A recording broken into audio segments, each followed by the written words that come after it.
Welcome, Sober on Purpose family. I have a great guest for you today. He is the author of Get Over Indulgence, and he also works in corporations to help them manage the alcohol that their people are dealing with. And he also has brought us some great statistics that I'm going to let him give you about that. This is Duncan Bhaskaran Brown, and I have bugged him to be on the podcast because he's so fun. I think you will really love him. So, Duncan, fill in where I have left off, and I'd love the statistics you were just talking to me about with people and their alcohol. Yeah, so my name's Duncan Bhaskaran Brown. I live just outside Oxford, and some of the time I think that I help people to stop drinking, but that's not really what it's about, is it? It's all about starting living. So as we were saying just before you pressed record, 30.8% of white British men have an alcohol problem, and if the typical view of what an alcoholic was, lost their job, lost their family, lost everything. If that was true, then of course the United Kingdom would have fallen apart a long time ago. And I mean, if you've heard of Brexit, you might be worried that it is falling You are apart. falling apart. But we are managing to hold down a job, as it were. And, so much of society would be completely stuffed if just having a drinking problem, correlated exactly with not being able to raise a family or hold down a job. What I want to change is, I want to help those 30.8% of men to actually be a good father, to be a good role model in their family, and to actually excel at their job, and to find, purpose, because it's so important, isn't it? Finding that meaning and purpose in your life, and finding something bigger than yourself to, spend your time serving. Absolutely. And one of the reasons you fascinated me was you didn't just stop with one thing. If I heard your story correctly, it was smoking to alcohol to all the crazy processed junk food. Tell us a little bit more about your story. You recognize that you could just go from smoking to more drinking to more eating. You could just addiction switch. Give us a background. Yeah. So I stopped smoking, and that was a very important kind of point in my life. That it was very much the start of a journey, and it was because my wife, I think she was a bit annoyed with the fact that I was smoking in our flat, and it didn't seem to be so much of an issue when it was just me on my own. But now I was not just killing myself, I was killing somebody else as well. So it kind of like, I think on the one level, it was just like, right, I've just got to stop smoking. It's time now. But it definitely started something, it pointed me in the direction, of choosing a better life and choosing to be more healthy. And I think it made it a lot easier when it came to stopping drinking. I used a similar technique to stop smoking than I did to stop drinking. So I'd kind of already learned some of those cognitive realignment techniques, some of those thought management techniques that really helped me to stop drinking. But I think ultimately, one thing that a lot of people don't realize is how correlated smoking is with addiction. I mean, and I know smoking is an addiction, but if you spend any time around heavy drinkers, you will find that most of them smoke. If you spend any time around problem gamblers, most of them smoke. Injection drug users, they all smoke. In fact, most people that use drugs smoke. And the common link here is very much nicotine. And what you'll find is that what a lot of people did was they started smoking and they got addicted to nicotine, and it's kind of created an itch inside you that you can't scratch. So they try and scratch it by smoking more and more and more, but of course that doesn't work. So then they discover alcohol, and they realize that that's a better way to scratch the itch. So they scratch the itch with alcohol, but that of course makes the itch even bigger. So maybe then they move on to gambling or drugs or something else. But ultimately the gateway drug is so often nicotine. And I think stopping smoking really helped me to stop drinking. And then I did the cross addiction thing. So I stopped drinking and I told myself that I could eat whatever I liked because now I wasn't drinking. And Oh, no. yeah, Oh, yes, no. you know this one. You're smiling. You know that is not true. And long story short, I ended up, about 10:30 one evening, staring at a packet of cookies, realizing that I was eating them in exactly the same way that I used to drink. And then I thought, well, you know what? All of that stuff that you learn about cognitive realignment, Duncan, maybe you could apply it to food now. So I did, and I've been pretty much completely whole food, plant-based ever since. And yeah, I mean, look, it's wonderful. I've never never regretted it once. Well, if you're listening to this on the podcast, you have to get on the YouTube and see Duncan. He is bright and fresh and ready to go, and it's late in the afternoon for him, and he doesn't look like he's dragging at all. So the plant-based diet is working for you. What you said one of the triggers was your wife's, I'm killing my wife with the smoking. Were there other family triggers that said, I don't want to do this and I want to be a different person for my loved ones?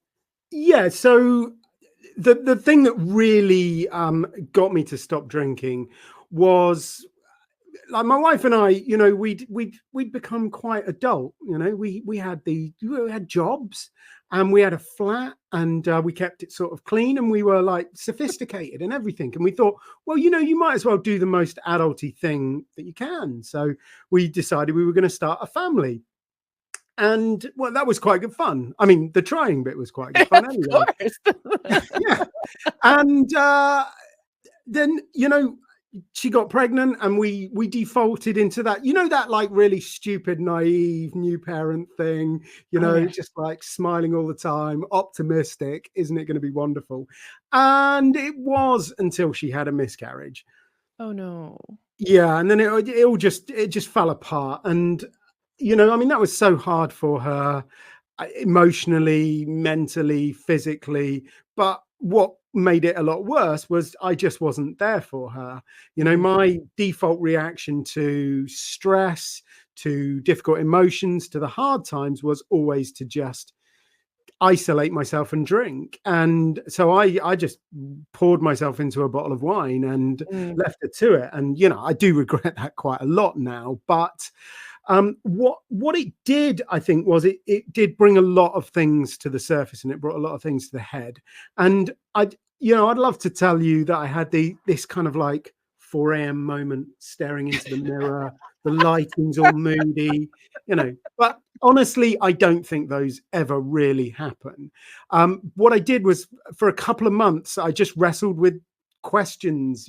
What is my purpose? What am I here Mm. for? What am Mhm. I supposed to be doing with my life? And I never got it to the point where I could absolutely narrow it down to a single question. But now I know what I did was I spent those 2 months asking myself a very, very simple question. Do I want to have another drink, or do I want to have a family? Mm. Mhm. The good news is, of course, I made the right decision. And almost 9 months to the day after I stopped drinking, our daughter was born, which was Oh, fantastic. Thank congratulations. you. I mean, it did give me a whole other world of problems, but And blessings, problems and yeah, blessings, they go together. yeah. No, that is exactly the right way to put it. Yeah, I mean, they're good problems, aren't they? And you know, like, you talk to parents and they quickly forget the stinky nappies, don't they? But you never Mhm. forget. So, like you say, I've had a busy day today. So one of my daughter's friends' dads, he's into sailing. So he said, do you want me to take your daughter sailing this afternoon? And I was like, yeah, all right then. And just, watching her going out on that boat for the first time on a sunny day on the river, it's just like, beautiful. You can't, yeah, you put up with an awful lot of standing on Lego blocks for that, won't you? Or tripping over them in the late night trips to the bathroom, or Yeah, sippy yeah, yeah, cups yeah. dumping over someplace. All of those things are Yeah, there. always when I've got a seriously big meeting in London and I've got to get up at about 5:30 to drive there, that's when she wants to wake me up in the middle of the night. Yes, absolutely, absolutely. So, a lot of what we talk about on Sober and Purpose is what you are talking about. finding your purpose. And this overindulgence can sometimes be a person.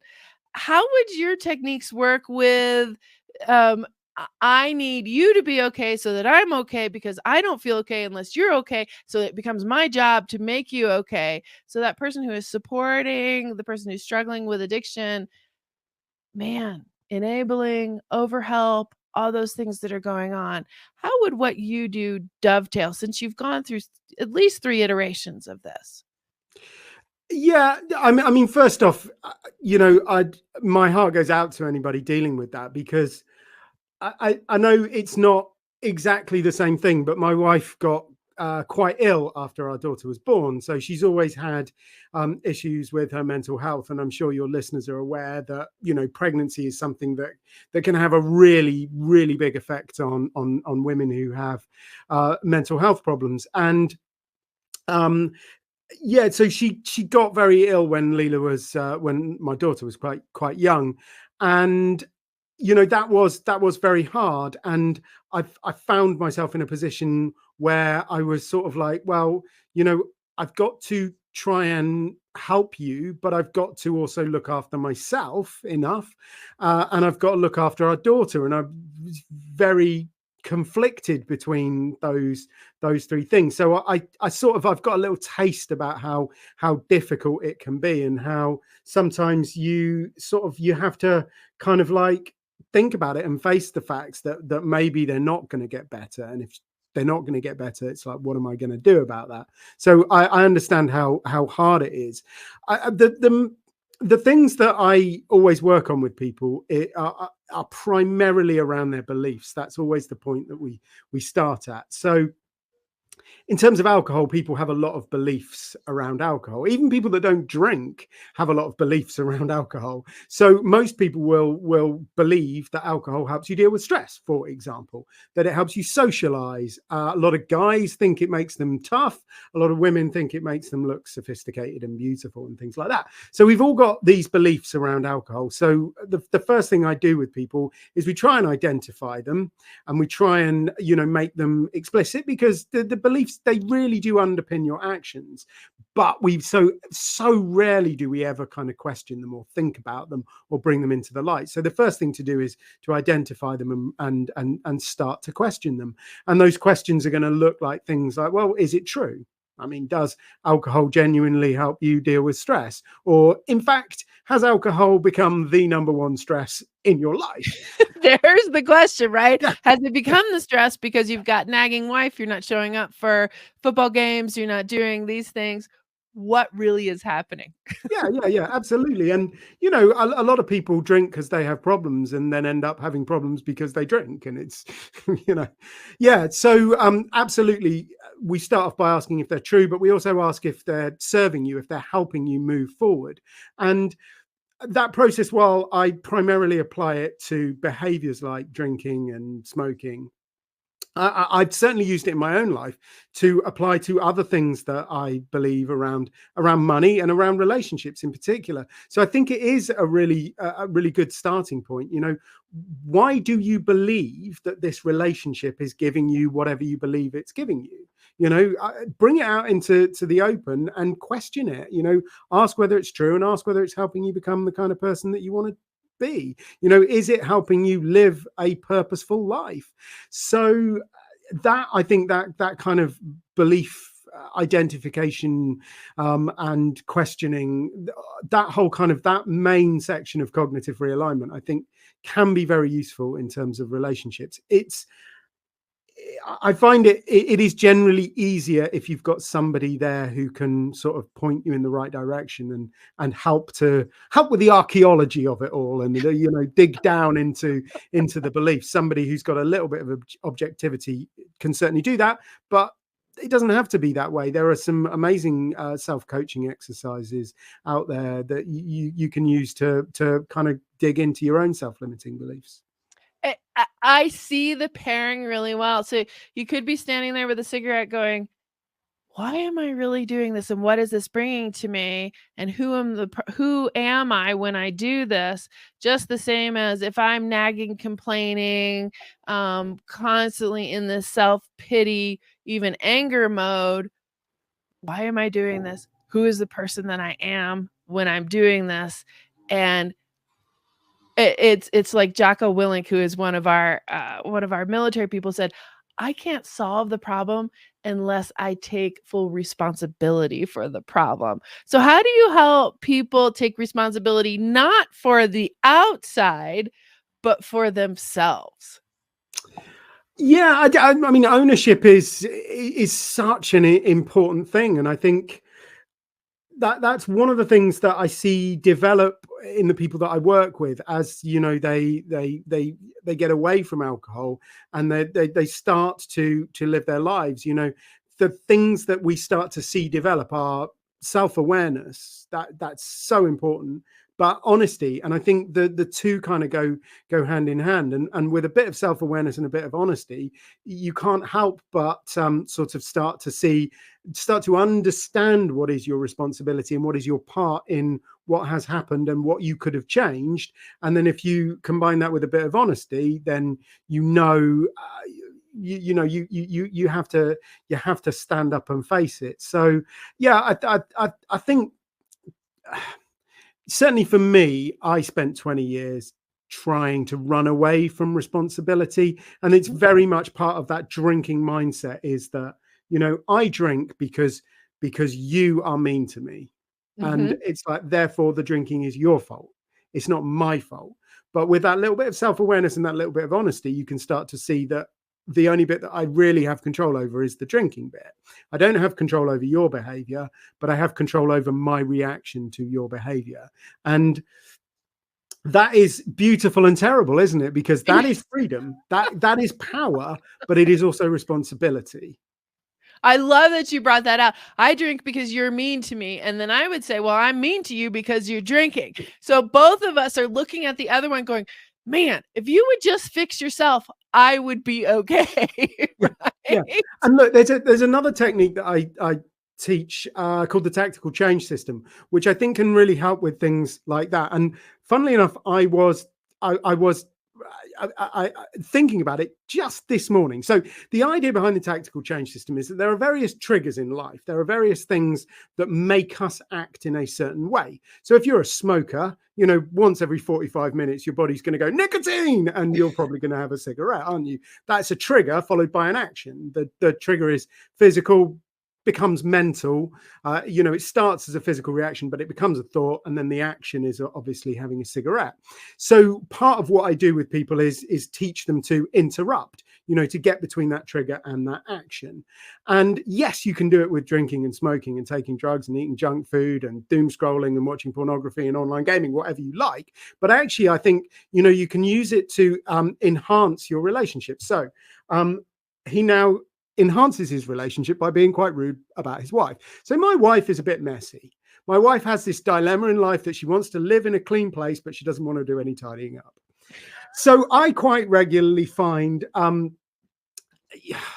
the milk carton. My daughter drinks a lot of oat milk, and my wife always puts the oat milk carton near the recycling. Not in the recycling, near the recycling. And that used to annoy me. And like every time I'd see it, I'd be like, oh, it's so annoying. And then I realized that, well, this is a trigger. You know, the empty oat milk packet, that's the trigger. My reaction is to get annoyed, but that is my reaction. That's got actually nothing to do with her. That is me reacting to it. So I just want to change that action. And I think it came from something Jay Shetty said, you know, that we want to serve the people that we love. That is part of what we want to do. And actually, if you think about it, that oat milk carton is just another opportunity for me to serve. You know, it's another opportunity for me to help my family, because I could look at it and just say, well, my wife is scruffy and disorganized, or I could just look at it and say, well, she's a little bit forgetful and she's kind of busy and she's got a lot on her plate, so I forgive her. And what she's actually offered me is this great opportunity to be of use to her, and that is what I want to do. So between that trigger and that action, there is a new response, isn't there? And for a while I went around just shouting service just to remind myself That's that funny. that it's an opportunity to serve her. So, like there'd be an oat milk carton, but service. She would not be putting the peanut butter knife. She'd just leave it on the chopping board rather than putting it with the washing up. It'd be service. So that was I mean, my you were neighbors, actually being very verbal about let's explain. I get it, but let's explain it for the audience. You were being very verbal about your pattern interrupt because your brain grooves were saying, she doesn't care about me. She really doesn't love me. If she did, she would put this away, but she's not taking into consideration my feelings, blah, blah, blah, blah, blah. But by yelling service, you are shifting those brainwave patterns. Am I on track? Oh, absolutely, absolutely. And of course, the key element is it's got to be service with a smile. So you've got the trigger and you've got the action, but you've got to have the celebration. That's the bit that a lot of people miss. So I would always smile when I did it, because when you smile, whether you're happy or not, you get those happy brain chemicals in your head. And partly that just makes it enjoyable. And we do things that are enjoyable. So, if you can take the interrupt that you're trying to do and make it a positive thing, then you're far more likely to stick to it because it's enjoyable. We do enjoyable stuff. But then on a deeper level, those happy brain chemicals, some of them are not just related to happiness, they're related to learning. So that makes you actually a little bit more aware of the triggers and makes you look out for them, because your brain just wants, that reward again. So you're kind of rewarding your brain for behaving in the right way. And that is the easiest way to teach yourself to do something. So let me pull you up there. You are rewarding yourself for an action rather than waiting for your wife to go, oh dear, it's really nice that you put that carton in there. You're rewarding yourself immediately. So you're not having to wait on somebody else. Because my wife is many things. One of them is a human being. So what she tends to do when I clear up is notice the bit that I haven't cleared up, because it was like uniformly messy beforehand. So you couldn't see any of the mess. But then I cleared a bit up and the tidiness pointed out that there was another bit of mess. And she goes, that's messy. And I'm like, no, that's tidy. That's the bit that I tidied. So yeah, you got to take the rewards where you can get them, my friend. So you have to celebrate yourself. So did that cause an argument because you cleared up part of it, but not all of it? I think you guys need a housekeeper. Well, yeah, it's true.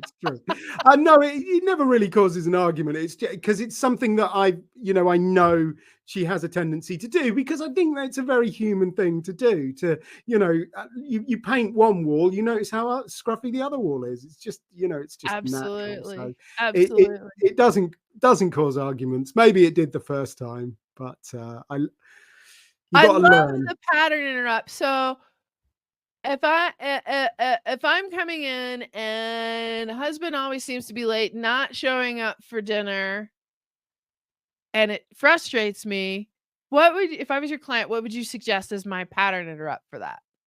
Well, I mean, I think we'd start off by saying, how do you feel when he doesn't show up? What's the emotions that underlie that? And then what are the beliefs around that? Because at a guess, there's going to be something like, he doesn't value the work that I'm doing, because if he did, he'd be there on time. So, you'd start by identifying the beliefs that sit underneath that kind of thing. And then you'd start by questioning them. And it's like, honestly,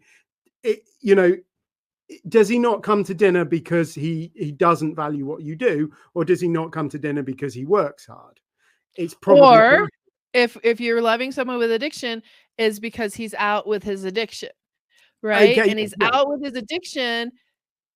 Is that a reflection on you, or is that a reflection on him? Absolutely. Yeah, no, that's a fantastic point. So yes, absolutely. And get into it and sort of start to understand what sits below it. And then once that's done, then yeah, absolutely. When you get that trigger, when you start to feel yourself getting annoyed because they haven't come back, you replace that feeling of dissatisfaction. Acknowledge it. It's going to be there. It's going to exist. Right. Acknowledge that it exists, but then replace it with something else, which would typically be a mantra. And I tend to work very much, with people on, phrases that really resonate specifically with them. They tend to come up with them, and they always surprise me. You know, the other day, somebody like refers to herself as Wednesday legs, and it's like, what's that about? Wednesday legs? I Is that what know, I just like, but it really resonated with her. So that's how we built the mantras around that. So, somebody else, her favorite phrase was, I haven't come this far to come this far. And, Yes. we worked a lot with that. If you can't think of anything else and you're a guy, I tend to just get them to shout, real men quit. But, I have some. I'm a big fan of Martin Luther King. I always try and get that one in. Free at last, praise the Lord, we're free at last, or whatever he actually said. But it's just so brilliant, isn't it? So finding a phrase that kind of like acknowledging that there is the emotion there, but finding a phrase that kind of interrupts that emotion and takes you somewhere else, and reminds you that it is the reasons why this is happening is not because of your own personal failing. Can I give you one, and you tell me if I'm doing it right? Yeah, one of the things that I was thinking was, I could say to myself, I've prepared a nice dinner. I'm worth sitting down for my nice dinner, and I am worth taking a peaceful time to sit down. I know this is long. Taking a peaceful time to sit down and do that. He will make his own choices, and we'll leave him as an adult. So am I going in the right direction with that? Absolutely. You see, I think there's so much around that phrase, I am worth more. Absolutely, you could build so many really powerful, snappy phrases that would resonate with people around, I am worth more, because do you know what? You are. Thank you. Tell us more about Get Over Indulgence.